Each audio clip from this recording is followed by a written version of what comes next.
In today's lecture, we are going to consider how jazz evolved as a musical genre.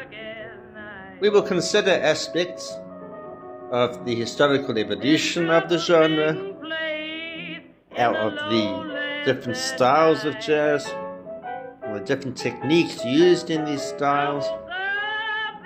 First of all, let us consider how the genre evolved. At its core, jazz has African roots. When African slaves were brought to the Americas, they were detached from their musical heritage, and they sought to retain a vestige of this. Jazz was how this manifested.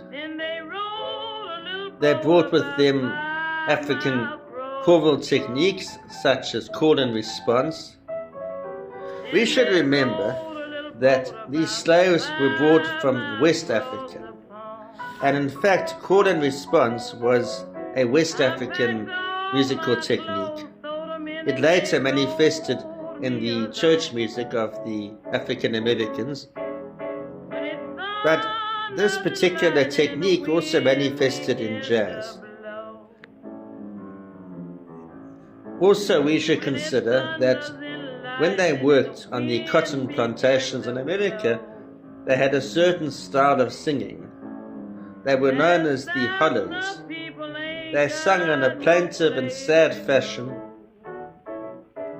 This style of sad, introspective singing was later known as the blues.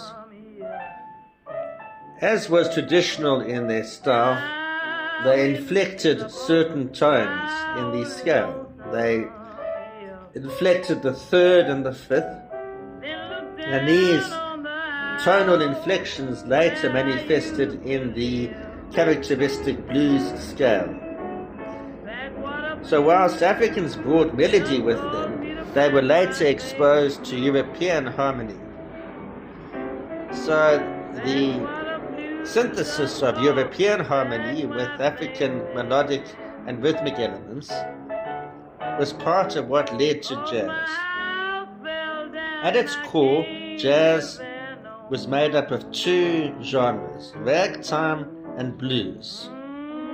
Ragtime had a syncopated melody in the right hand, which was played over a steady march rhythm in the left hand. In fact, it is believed that the syncopation in the right hand, which was characteristic of ragtime, was a simplification of the rhythmic elements of African music, West African music.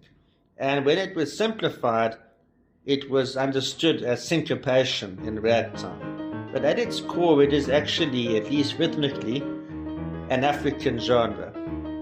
And it later accepted Western harmonies.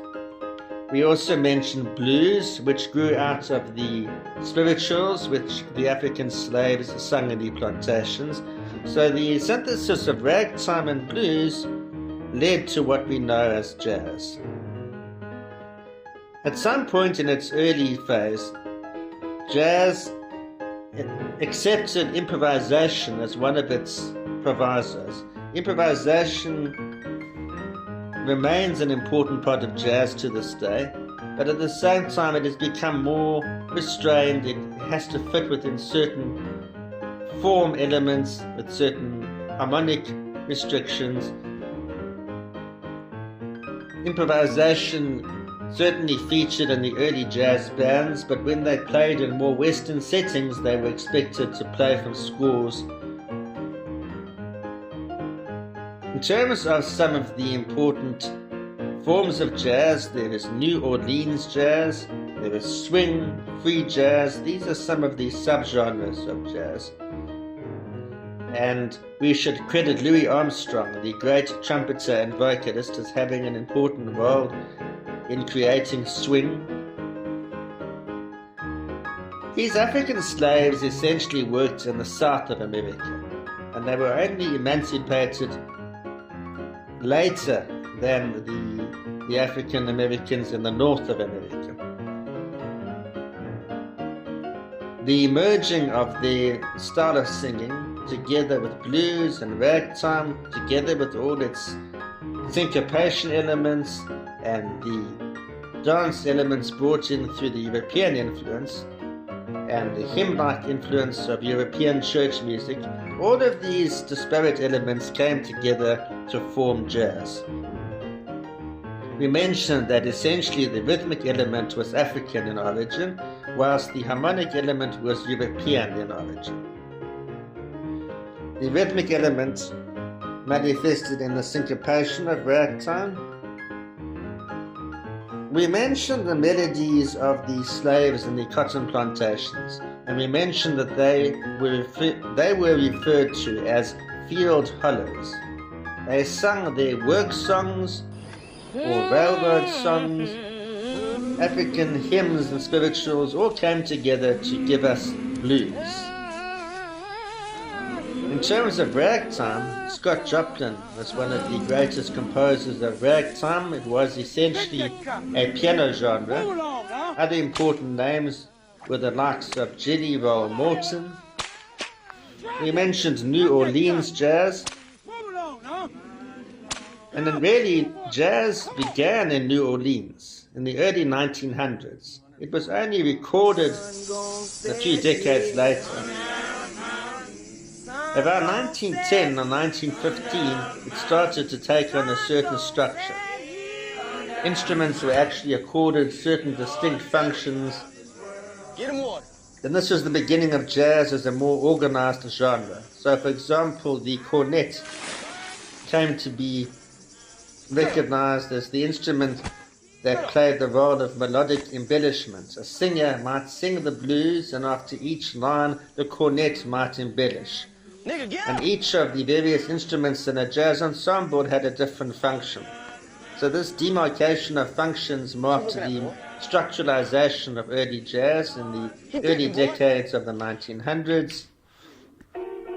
We are going to look at a famous example of blues, sung by one of the iconic figures of the genre, Bessie Smith. Bessie Smith was born in 1894 into very humble circumstances. But with her perseverance, she later achieved considerable material success. In her In Lost Your Head blues, she sings about betrayal. She describes a situation in which she was faithful to a former lover who appreciated her when he was poor and downtrodden. But when he had money, he forgot about her and he cast her out. And she cites the fact that she is a good old-fashioned girl. The cornet, played by Smith, Joe Smith, does a lot to give meaning to each of the lines. And the pianist in Bessie Smith's recording was Fletcher Henderson. So as we mentioned, certain instruments assume certain functions in a jazz ensemble, and in this example, the cornet embellishes each of Bessie Smith's lines. She sings, "I was with you, baby, when you did not have a dime. I was with you, baby, when you did not have a dime. Now, since you got plenty money, you have thrown your good girl down."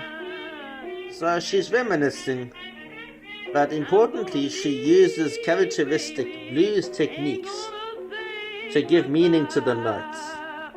In the classical world, we might refer to this as portamento, sliding up to a note, or in jazz, perhaps it could be called a vocal slide. She uses these vocal slides on particular words. As we mentioned at the beginning of this discussion, blues has certain notes which are inflected.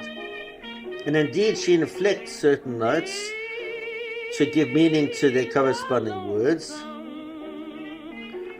She, for example, slides up to certain words with vocal slides.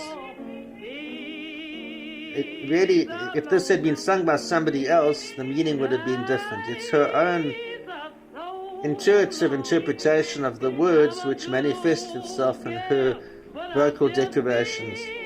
And she has gone down in history as one of the greatest blues singers of all time, Bessie Smith.